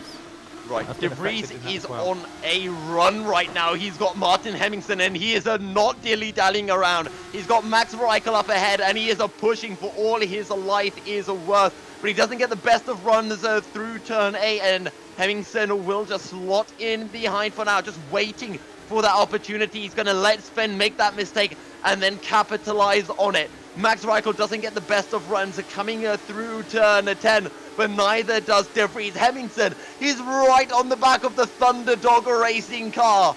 De Vries goes defensive. Hemmingsen looks for the outside. Will Reichel have any part to play in this battle? Look how late De Vries is on the break. He'll pick up the position. Hemmingsen will try to follow through, and he will do so spectacularly. Great stuff from De Vries and Hemmingsen. There's a reason these two are at the front of the championship, or at least they are after the last race where Hemmingsen jumped ahead of Hextra. Now up ahead, De Vries, he goes, sorry, that's not De Vries, that's Tom Voss going down the inside of Patrick Rozak. He picks up the position, but look at De Vries, he's just going to look to pick up the pieces on the back of Patrick Rozak as we make our way up the hill into 3. He'll slot in behind. Patrick Rozak has a bit of a moment. De Vries looks to the inside, won't be able to make it work, and look at Hemmingsen right on the back. And you can just sense that something is about to happen here. De Vries and Hemmingsen absolutely flying. Trying to carve away through, but Max Reichel was always like he was scared. Oh, Hemmingsen looks for the outside. He slides and he's not going to be able to pick up the position. Just getting a bit too greedy, and De Vries holds on to P10 for now. Sorry to cut you off there, David, but this is absolutely exhilarating. Sven De Vries still in 10th place on the back of Patrick Rozak. Tom Voss in 8th. Up ahead, Patrick Witkowski still leads 6/10 ahead of Liam Rance. Well, DRS now available as well for these guys, and Tom Voss is at the front of a very, very long train, so I expect him to come under pressure at some point. Back at the front of the field, Liam Rance has gone up to P2 recently as well. He's under attack from Faros as well, so Rance has got past Faros in the last few moments. Sven De Vries is having a little look. Oh, he'll pull off the switcheroo down the inside of Patrick Rozak. What a move. Outside for turn 13, inside for 14. Side by side with the RBA racing car. And it's all about the traction. It's slightly better for Patrick Rozak, but Martin Hemmingsen's joining the fight. Side by side down into turn 1. Hemmingsen on the outside. De Vries later onto the break. Can Hemmingsen hold it? No, he cannot. De Vries holds on to P10. Yeah, so he can be strong battling, but the good thing is they're keeping it clean as well. Voss is going to be under some serious pressure because look at that train of cars behind them. All that battle for P8. Back up front. Oh, Faust is on the curb and he's run off. Oh, he has indeed. And you can see the car spinning. Yeah, you can see him spinning off, and Hemmingsen up into 10th. De Vries up into 9th, and that promotes Jonathan Holmes back up into the top 3. That stat you were mentioning, Jonathan Holmes picking up a podium in every round of the Formula Challenger Series. Might be able to continue, but he has to defend from Elias Fernandez, who is just a 4/10 behind. But once again, I'm just keeping an eye on this battle. Sven De Vries closing in onto Patrick Rozak. The gap is currently at 4/10 of a second. And I think we're going to be having battles all over the place. Thomas Harvey, he's on the back of a Guillaume Branton as well right now, who's right on the back of Elias Fernandez on to the back straight. And Liam Rance is closing up to the back of Witkowski as well. Witkowski still leading from pole position in this race as well. Holmes is defending now from Fernandez, Branton, and Harvey. Obviously, you'll watch out for Branton because he's going to be quickly to the laps. There's been a move behind Hemmingsen and De Vries side by side. De Vries holds it. Hemmingsen looks for the cutback, but De Vries parks it on the apex and holds on to P9. Great battling between the two of them. Hemmingsen is not going to give De Vries a chance to pull away just yet. And this is allowing Patrick Rozak and Tom Voss just to pull away just a tiny bit now. But Hemmingsen and De Vries, they are absolutely fighting like cats and dogs right now. Yeah, they are. And I say we're going to expect more of this throughout the season. You know, it's only just started. There's still a long way to go. Obviously, 13 more rounds after this round happens this evening. So expect a lot more of that as the season goes on. And it's just a huge train of cars. No real damage or reports to let you know about. We've had a couple of incidents. Peter Jones, obviously, Faros actually, I think, had a hardware problem. So he just pulled over and retired from P3. So problems there for him. Have to get those sorted out for the next event. But Jonathan Holmes at the front of the field now putting Liam Rance under a lot of pressure. He is indeed, and he gets a really nice runner coming through turn 8. You can see the green team red line car up ahead. How good is his runner through turns 9 and 10? Very good is the answer. He gets a fantastic run, or more specifically, Liam Rance doesn't get the best of runs. Side by side into turn 11. Jonathan Holmes, your champion from last season, will take P2. Liam runs with no way to defend. Will he look to dive it back down the inside? He goes late on the brakes. Down on the inside goes Liam Runs. Jonathan Holmes holds it round the outside. He's got the inside for 13.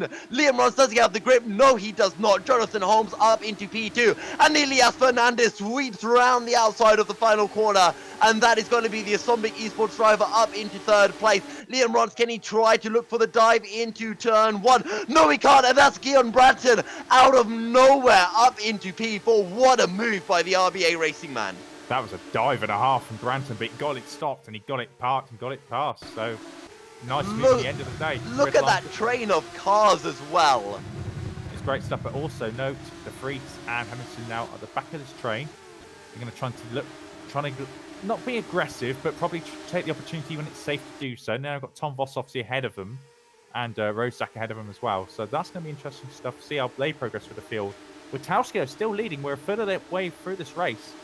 And still that's a bit of a moment coming through there from Patrick Rozak. Sven de Vries can now have a look. He goes for the outside. Can he switch over to the inside? He's looking for the better runner through turn 8. Patrick Rozak getting that little bit sideways. Sven de Vries right on the back side of the RBA Racing man, but he just can't have a look. Also, Liam Rons and Thomas Harvey, 5th and 6th, both are Team Gridline members. How difficult will Liam Rons make this for Harvey? As Sven de Vries right on the bumper of Patrick Rozak on the back straight. He can definitely have a look. How defensive will Rozak go as we make our way down the hill? He'll go a little bit defensive, but this is de Vries' chance to put a car between himself and Hemmingsen. Hemmingsen will look to follow through. There's contact between the two of them. De Vries is forced out wide. Hemmingsen looks for the outside. More contact. Hemmingsen will follow de Vries through.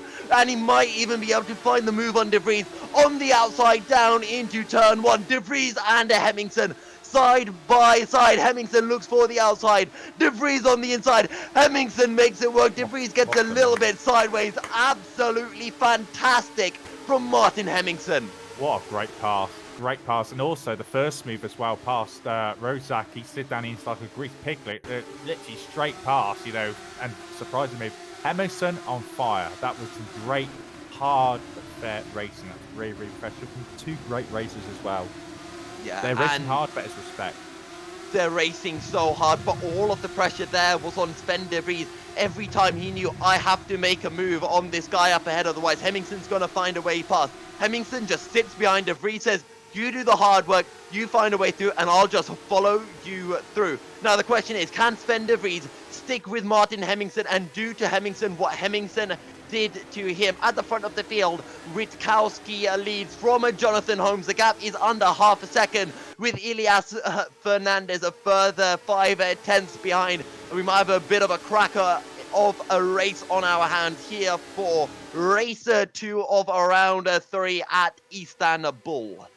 So watch out for Fernandez as well. I think he's in a great shout because obviously he's got the most out of these 4. I think he's got the most experience in these cars as well. You know, obviously Holmes is won last year, but obviously it's a different mod this year, slightly changed. So he's not got a huge amount of experience, but he's got racecraft on his side. That's one thing for sure. Just trying to dummy a fainter move, just make sure he gets attention from Witkowski's mirrors. Goes through turn 1. As the race goes on, though, it's going to be very difficult. But Patrick, for the time being, doing a great job. Nearly halfway through this race now, and he's still leading out in front. And so this guy, if he hasn't got a permanent contract already, I think there's some teams who may be struggling down the bottom end of the Oh, Jonathan Holmes has a look. He really has a look into turn 4. That's not where you want to be passing someone, but he has a go nonetheless. And now Elias Fernandez is right on the back of Jonathan Holmes, who runs wider through 6. And Fernandez, well, I think he's the quickest of all of these guys. I think in terms of raw pace, Guillaume Branton might be even faster. Hemmingsen's cut across Tom Voss's nose into turn 7. That's something we have to look up replay. But Tom Voss is holding going to rejoin, and then Hemmingsen just turned across Tom Voss's nose, going into the corner. So that might be something potentially reported. Tom Voss going right down the order now, down to P20. But for a motor of magic there from Hemmingsen, it's a motor of misfortune. A lap later, and Tom Voss taking the full hit of consequence there. Down to P20. Hemmingsen gets away with no damage, and still in P7. The Vries in P8. Also, watch out for Rozak as well. He's keeping touch as well now in DRS. So he's now out of this fight. But these front 6 cars, they're bunching up a little bit. But 3 cars behind as well. likely to do the same. This could be a 9, 10, 11 car train here for the lead. So this is going to get very, very exciting. 7 laps to go. Patrick Witkowski is the cork in the bottle. Elias Fernandez has a little look. As Guillaume Branton is in 4th, followed by the 2 team grid lines. You can spot them by that lovely luminescent green livery. Patrick Witkowski, how long can he keep Holmes and Fernandez behind him? And once again, Holmes looks for the inside that you can't find a way through. And once again, he throws himself into the clutches of Fernandez. Will he run wide through 6 this time? No, he will not. But in the corner of your shot, you can see that blue car of Martin Hemmingsen starting to close in to Thomas Harvey. And he's dragging Sven de Vries along with him. As Liam Rons gets a pretty good exit. He's right on the back of Guillaume Branton as we make our way into turn 8. How good will the exit be? Not quite good enough to have a look into turn 9. Tell you what, just looking at concentrating on the battle in front of the field, Witkowski has absolutely nothing to lose. He could be as aggressive as he wants. Obviously, we hope he keeps it clean. Obviously, Holmes has got nothing to lose as well. But he's going to want to win this race. Witkowski, I was going to say, he deserves a primary seat after this race, after CPND said exactly what I was going to say. Well, Jonathan Holmes looks for the outside.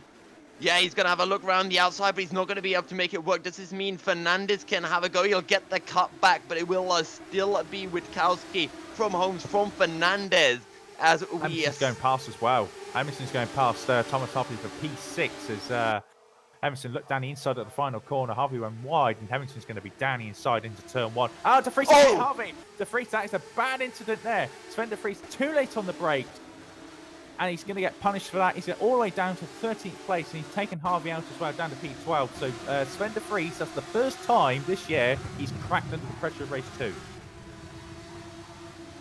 Cracked very hard, and I think for the first time this season, Sven de Vries will not win a race at 1 round. Martin Hemmingsen up into 6th, and you can see behind Patrick Rozak and Hextra battling. And it will be Rozak who holds it around the outside, or will he be able to have a moment with the back end? Almost collides with Hextra, who picks up a P7 nose to tail as they make their way into turn 8. Rozak will be looking for the better exit, but runs wide, and that's really going to cost him. Goes completely off circuit as up ahead. That is actually Hemmingsen. He's found a way through, and Elias Fernandez has found a way through on Witkowski. Jonathan Holmes leads, so not sure what's happened there, but Witkowski wants to go back on Fernandez. I think something happened down into turn 9. Yeah, turn 8, Witkowski runs wide, and then Holmes just had a free pass and pick up 200 and go, basically. But 2 or 3 cars there was almost looking for the Turkish Hemmingsen down the inside. Wide. He picks up the position onto Brandon round the outside of Witkowski. Hemmingsen is absolutely on fire right now, and he's saying, Sven de Vries, you make that one mistake, I'm going to close right up to you in this championship. Martin Hemmingsen absolutely flying at Turkey. He's doing literally what Sandeep Singh did in Brazil at the end of last season, just picking up the places, lap after lap, just literally like 1 place, 2 every lap, and he's just carved his way through the field. Of course, Hemmingsen started from P15 as well, like Singh did in that race as well. So Hemmingsen doing a master drive. Obviously had that one incident with Tom Voss, but his favourite passing place is that final corner. He looks like dives down the inside, positions the car where the other car can't basically defend, and he just slides past. Watch him try and do that on Fernandez in this lap as well. Because obviously DRS very, very powerful. But Holmes is out in front, 8/10 clear of Fernandez with 4.5 laps to go. I have the feeling that Hemmingsen's going to close on both of these and pass. But we'll see. We'll find out what happens. But it's like great racing nonetheless. It's been very exciting. Oh, spinning. Tom Harvey spun at turn 8. And he's going to go right down towards the back of the field. So again, once again, for the second round running, Gridline in a great position to pick a load of points. And they bottle it. Both drivers have been bottling it down the order. And turn 8 once again. Obviously, Liam Rance is in P6 as well, but he's dropped back a few places. So he's still doing a good job. But again, throwing away points. Gridline once again for the second round running. And looking down the order as well. It's Tom Parker and Sven de Vries, 2 old adversaries in the past. Oh, contact between the 2 of them. Sven de Vries runs a little bit wider through turn 12 and clips Tom Parker's front wing I don't think it caused any damage, but Sven de Vries at the moment with the back end. Tom Parker's going to be able to sweep past. And Sven might very well have some damage on his car as we start lap at 12 of 15. I say that's going to be a struggle because they'll say long corners like turn 8, for example, and there's a few of them long corners in the circuit. It's going to be a difficult car to handle. Oh, take a look at the battle for 5th place as Liam Rance has a look for the inside, but he loses the position to Hextra, and that's a team gridline man back it down to 7th place. He's trying to carry the team forward after that unfortunate spin. And, well, let's see what Rance can pull out around the outside. But we've seen drivers try the outside of a turn 7 time and time again, but it just does not work. Liam Rance will hold on to 7th, Witkowski down to 5th, Hextra in 6th, then Rance runs wide through turn 8. And it is just that turn 8 that seems to be catching everyone out. Daniel Herlock, he's been he's been lurking in the shadows of this race. He's up into 7th place currently, and he's having a good run of things right now. Liam Rance and Patrick Roszak side by side on the back straight as we make our way into turn 11. Look at Max Reichel. He had a good result. Oh, that is a big contact. That is Patrick Roszak into the wall. And Max Reichel will go up into 10th. Omari Watson down the inside. There was contact between Roszak and Rance. A front wing hit rear tyre, and it just, of course, the DRS opened as well. Roszak was going to go spinning into the barriers. He's down to 15th, but Rance again losing places. Watson's now looking to get past. And up ahead, you can see Daniel Herlock. He goes down the inside of Witkowski. Omari Watson holds 8th place from Liam Rance, but Daniel Herlock, he's up into 6th place. He's had a good round so far, finishing 3rd in race 1, up into 6th now. But don't forget that battle for the lead. 1 second separating Jonathan Holmes, Elias Fernandez, and your race 1 winner, Martin Hemmingsen. So front 3 here for the victory. 2.5 laps to go. Of course, Bratton doing a much better job actually in the second race. The Chaos is out, but he's in P4 and no threat for the moment for losing a position. But obviously we know about his tyre wear. Wopke Hoekstra doing a good job, but Hemmingsen's up to P2. Fernandez once again, turn 8. It's turn 8 that keeps catching cars, and Hemmingsen's been getting these positions on a platter. You can't fault him though. He has driven absolutely perfectly. There was that one incident where he made contact with, I can't remember who it was he made contact with, but it was Tom Voss that he made contact with. Thank you for that, Sandeep. And well, I'm sure the stewards will look into that later on. But Hemmingsen up into P2. And we have a couple of laps remaining for him to close in the reigning champion, Jonathan Holmes. Oh, so Herlock spun and going into the final sector down the back straight. What's happened here? Has he had a win on the grass? No, he just lost the back end. Locked the brakes under braking. Looked like he got the rears up. Frelick and Caneo are battling at the front of the field. But just to say one thing, it's the champion, the holder to the throne, against the pretender to the throne at the front of the field. Reichel goes down the inside of Sven de Vries. He picks up a P10, or is that defending the position? De Vries all over the back right now of Reichel. Hemmingsen still 6/10 back, so we have some time to keep an eye on this battle in the midfield. Reichel in a 10th. He's got Tom Parker just up ahead, and Sven de Vries, after that contact, he finds himself all the way down in P11. And up ahead, that's Liam Rance having a go at Omari Watson. These two have been having a good old scrap these past few laps. Liam Rance knows better than to try the outsider through turn 7. You know, get a good run. Could have a look at Watson now into turn 8. We've seen drivers run wide through here so often here in race 2, but no such thing will happen between the Santon Motorsports car and the team grid line. And so Hemmingsen is now all over the back of Jonathan Holmes as we've got 1 and a bit laps to go now, and DRS open for the Neptune Simracing car. Going down his back straight, and Holmes is already holding middle road. Of course, these two battled a lot last year. Holmes doesn't go defensive.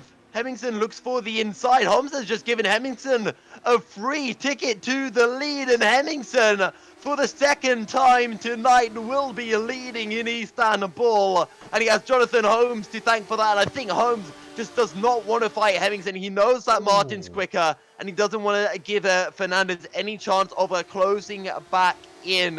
There's been an enormous crash at the back of the field. Sorry to cut you off there, but Sarah and Thomas Harvey, this was at the time at the battle for P18. And there's been an enormous crash down the back straight as Sarah went flying into the wall, lost his rear wing, and then Harvey went spearing into the wall on the other side as well. So it's big damage for those two cars.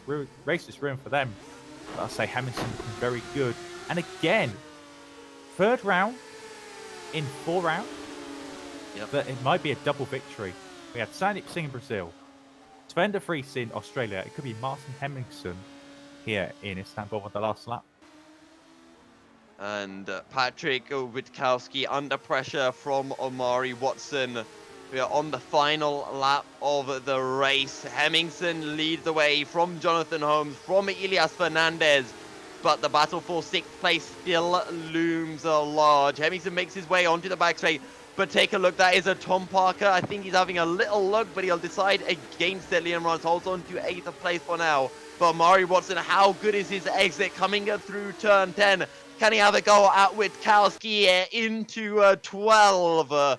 He'll have a decent run, has the DRS. Hextra is looking for Branton into the final corner. Looks for the outside, he gets the switcheroo. Hextra will take a P4. Hemmingsen will take the win from Jonathan Holmes. In the corner of your shot, you can see Tom Parker and Omari Watson having a proper scrap. And that's Omari Watson dropping down the order. Branton will take 5th. From Witkowski in 6th. Liam Rance will take 7th. Good result for Team Gridline. Tom Parker takes 8th. Sven de Vries, good comeback to take a 9th ahead of Max Reichel and Simon Freilich. Just looking at that final lap instant there, it looks like to me as they go around the apex, it looks like there's a car. Madness car around the outside. It just looks like a racing incident to me.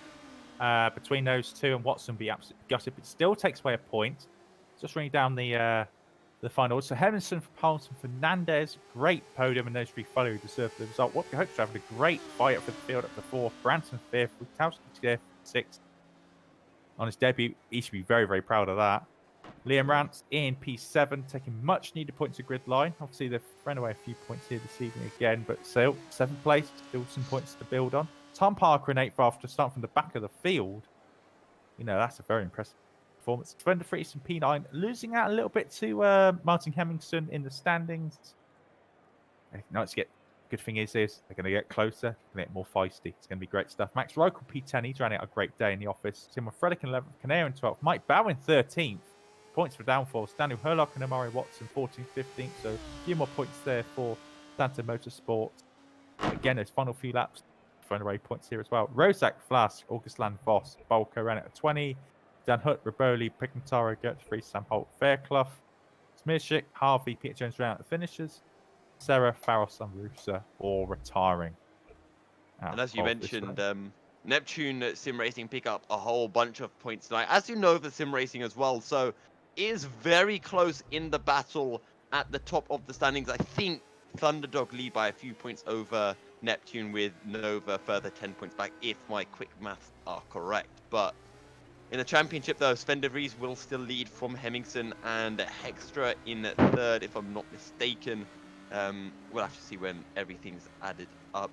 If there's any consolation for Sven de Vries, he did manage to get fastest lap, but I think we did get robbed of what could have been an absolutely fantastic end to the race. He did, but the one thing he did, he bagged the points.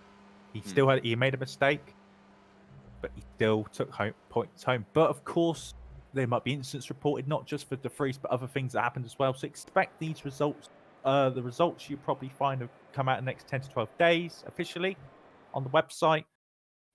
This will be on the older website as well. So expect the points to change around a little bit between now and the next round in Baku in 2 weeks' time. So, all these results you see are provisional until they get officially announced about sort of 10 to 12 days' time. But in time, between now and then, I think we've got some interviews to do. In a few moments' time as well. Yeah. Let's see if anyone does want to get interviewed. And a couple of people are jumping into the channel that we can potentially drag in. Yeah, I think as he's waiting, I think we can bring in Mr. Rodrigo Carvalho of Neptune, the team boss of Neptune Sim Racing here this evening. And so we'll let Yousuf do the interview here for the time being. Yeah, Rodrigo, cheers for joining us. As David was mentioning, good team manager for Neptune Racing. How happy are you with your man's performance, Martin Hemmingston, getting 2 wins in a row? Hello everyone, it's Neptune Simracing, but I have no words to talk. This Magic Hemingson guy is crazy what he made today. The race 2 was a piece of beauty, but I'm not proud only with Martin, I'm proud also with Paul, because Paul have a big penalty to pay, and it's not easy. You overtake people in Turkey. It's a difficult track, and Paul had some problems on the race. He no big points, but he give his best. We're training a lot to make these results today. And Martin's cars was amazing. We prepared very well on the setups, especially for today. And Martin, he could be a quiet guy, but he worked hard to make these results.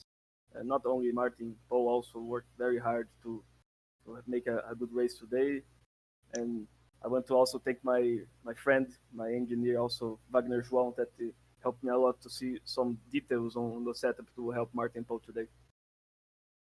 In that final race, did you have your Christian Leghorner? Sorry, I was saying in that final race, did you have your Christian Horner leg shaking as Hemmingson and De Vries, they were side by side multiple sorry, times? I don't hear your voice. Can you talk again, please? Sorry. I was saying in that final race, Hemmingson was all over the back of Sven for such a long time. You know, how worrying was it for you that there might be contact between the two of them? My only thing that I was worried is about the dirty air, because these guys have a high dirty air, and in Bahrain we no overtake Sven on race 2 just because of the dirty air, and we have a lot of problems because of that, and we try to fix that for Turkey. And Martin's car was very way better than Sven. We see that on race, but Martin's also need to use his talent, and we have a luck that he could use his aggressive on the right moment and make the overtake on Sven. I also thank Sven for be a very respectful driver on that move, because it's not easy. You cannot try that move with every driver on the track. But yeah. I also very happy because we make 2 wins, and I see that Sven had some problems on race 2, so we are very near to him now. And next race he'll be in Netherlands. Zandvoort is Dutch territory. Sven is Dutch. His team is from Netherlands, so we hope you can make some special things on rival territory. Yeah. And of course, as you mentioned, you know, you seem to sort out any problems that you have with that dirty air. You've closed in the championship, in the Drivers' Championship and the Constructors' Championship. Next round, Zandvoort. Can you close up? Can you take the lead in both Drivers' and Constructors' Championship? I don't know. Our goal is, of course, win everything, but I just prefer focus on next race and see what is possible to make for Martin and Paul make a good result. Okay, well, thank you very much for joining us, Rodrigo, and best of luck to you and Neptune Racing in the next. Well, best of luck to Neptune Racing in the next race. Yeah, Neptune Racing. Thank you. Right. David, I see a Mr. Sven de Vries in the waiting for interview channel. Is it time to bring him in? Yeah, absolutely. We'll bring in championship leader Sven de Vries in here as well. You know, not the perfect day for Sven, but still taking fantastic points in the meantime here this evening. Sven, you know, after you came with a great margin, you know, at the end of the day, and you know, Martin's obviously taken the 2 race wins here today. But first of all, how are you feeling? Obviously, I know race 2 was a bit rough for you, but you still took home some decent points. Yeah, I mean, it was a little. It started off bad in qualifying. I was on track for a pole position, but I forgot who was in the middle of the hairpin on the apex. That cost me a pole. Had a decent start. Managed to get behind Hemmingson, and then I made the mistake of letting him go and save tires. But after that, it was all downhill.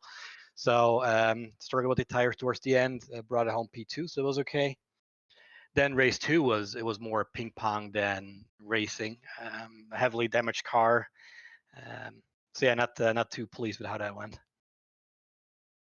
And I want to go into that race too, because you had Hemmingson behind you that entire race. How tricky was it to navigate your way through the field, to pull off those aggressive moves, but at the same time know if you make that one little mistake, Hemmingson's going to find a way past? Yeah, it was definitely interesting and kept it for fun. We kept it really clean the whole time, so I was pretty excited about that. The pass he made in turn one, I'll let the stewards review that. He completely steered into me, so I was a little disappointed with that. Other than that, it was hard for me to keep up with the other guys. I had so much damage around the entire car that even with Slipstream and DRS, it was hard to keep up. So yeah, it was fighting a lost battle. Yeah. And we were just talking to the manager as well, and they were saying that they fixed any issues that they had with Hemmingson's car heading into Zandvoort for round 4. Can you take the wins back? Can you re-extend your lead at the top of the championship? Yeah, I'm not too worried about that. I think we got a good package, good car. I think we always show good fighting spirit and moves on track. So I think this was just a lot of unlucky events just piling up on top of each other, causing some bad results. So I think we'll be back in Zandvoort for some good results. Well, Yeah, sorry, David. I was going to say one more question. I'll say I'm normally the one who gets myself into a little bit of trouble here, but I'm going to ask it anyway. Is the fact that your teammate this year so far not been there, do you think it's potentially hindered you a little bit not having that support? No, I don't think so. Even when I have fast teammates like Roots or Whoopke or anyone, the way I see it is that even though we're teammates, we're not gonna go 110%. But I always want to raise everybody, including my teammates, a little bit more careful maybe. But it's not like if I had a teammate up front that we would want to play a lot of team games. I just like to race whoever it is. Okay. Any more questions, David? Nah, that's everything else. Okay. But Sven, obviously, I hope you carry on this great form you've had so far this year, and obviously we'll see you in 2 weeks' time at Zandvoort. And wish you all the best and keep up these amazing battles you're having, not only with Martin, but everyone else through the rest of the field. So you keep that up. Thanks. So I think we've just got one more interview that we're going to do. Yep. Oh. I think you moved yourself to the wrong room there, David. I'm good at that. I am good at that. Yeah. I'll take myself out of the room. Complete amateur move there. But I'm going to take Wopke Hoekstra in for a interview as well. And again, a event where looking good, but things happened in between as well. But a solid P4 in race 2 as well. Wopke, first of all, how are you feeling about the event as a whole and your championship so far after the first 3 rounds? Yeah, this event I knew I didn't have the pace to be up there, but still qualified P4, so I was really happy with that. And unfortunately, when I went into turn 1, I saw Guyon's nose was on the inside, so I couldn't turn in because then I would spin. So I took the outside line, but I took a bit too much speed, and with the cold tires on the AstroTurf, I spun. I mean, I had run over the AstroTurf there hundreds of times in practice, but yeah, that's just what happened with cold tires, I guess. So then I was unlucky, and I actually managed to catch the car and keep it in the right direction again fairly quickly. So yeah, it was still at the back of the line, but at least I was still with everyone else. But then in the next turn, there was another crash, and someone rolled this car onto the racing line into me. And yeah, I spun again, and then I got hit again. So the whole car was butchered, basically. So I only finished P17. So no reverse grid, which made it even more difficult with all the fast guys ahead of me again. And yeah, I just avoided the incidents. I tried to make moves where I could, but not like take any major risks. But yeah, still managed to make some good overtakes and had some fun racing, even though not everything was as clean as I would have liked it to be. But still, it was going to be yeah, all right.